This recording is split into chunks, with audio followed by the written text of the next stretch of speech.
So that's one side of this debate. But we want to hear how Democrats are defending their position on expanding mail-in voting, as well as the Twitter thing with President Trump. So joining me now to offer a counterbalance is Kelly Hyman, a legal analyst and a Democratic strategist. Kelly, I first want to start with the issue of mail-in voting, because I've actually heard both sides of this argument. There's actually a lot of Republican governors who also follow through on mail-in voting as well. So when it comes to this issue, do you think that the president's concerns regarding mail-in voting are misplaced? No, I don't think so. When you look at it, a poll that was just done by USA Today News, they said that 2/3 of Americans support mail-in voting, especially because of the virus and what's going on. And people are concerned about their health and safety. And to vote, they should not jeopardize that. And so by them voting at home and by voting by mail, they are safe in their home and can vote. Everyone deserves to vote. Every vote should count. Every vote should matter. And there has been no showing that there's any type of fraud. States have done this for years, all voting by mail, and there hasn't been an issue. So hopefully, each person will get the opportunity to vote by mail and make their vote count and matter. And, well, we name all those different examples of people saying that there is mail-in voting. And I agree with you that on the large picture, there is not a big issue when it comes to it. But then you talk to someone like the gentleman in Alabama who we showed the soundbite of, as well as Nevada's attorney general, and they say that in their respective states, there is issues of voter fraud. So is this a decision that maybe shouldn't be made at the federal level, but should differ from states to states the same way that they do control their elections? Right, that's a good point of whether to give the state the ultimate right of the determination, to do it. But we also have to think about the American people and the voters, and majority of them do support it. And we don't want to put their life in jeopardy. We've lost over 100,000 people to this virus. We don't need to lose any more great Americans because of it.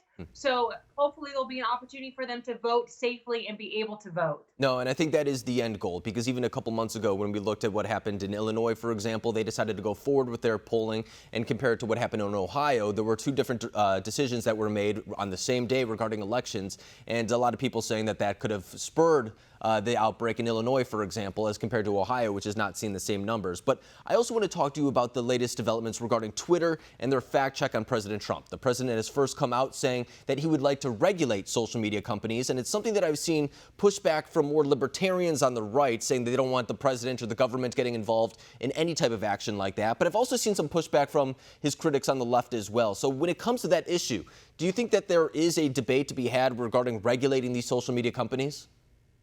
Well, I think that there's always a debate to be had on whether, to regulate the companies, but then are you infringing on those companies? Is that too much government control? And ultimately, if there continues to happen, then there can potentially be a lawsuit that is filed. And ultimately, the court can make a determination on what they feel is right in regard to this fact checking with these different types of companies that are, doing this.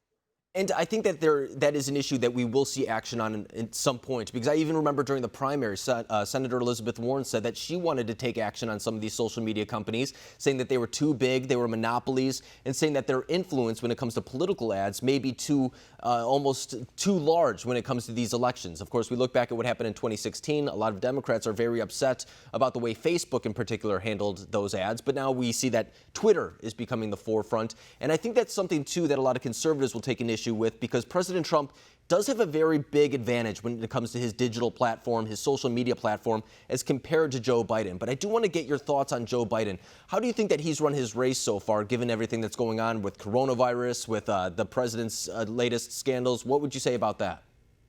I think he's done a wonderful job, and I think he's going to be a great nominee representing the Democratic Party, representing the party of the people. And I think that it's admirable of him to wear a mask out in public. All the doctors recommend that people wear masks out in public, and for him to do that, and concerned about the well-being of the American people.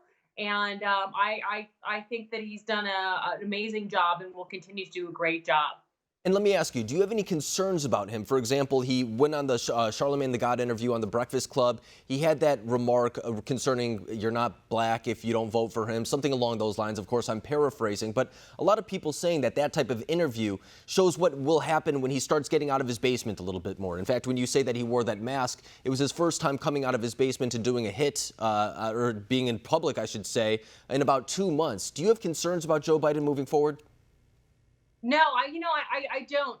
He said that he made that statement, and then he, clarified that, and basically, said that that there was, some that he didn't mean that, and so I really don't, have any, concerns about him from that regards. I think he represents the American people, and he's concerned about the American people. And if he is elected, I think he will represent this country well and unite our country and not divide our country.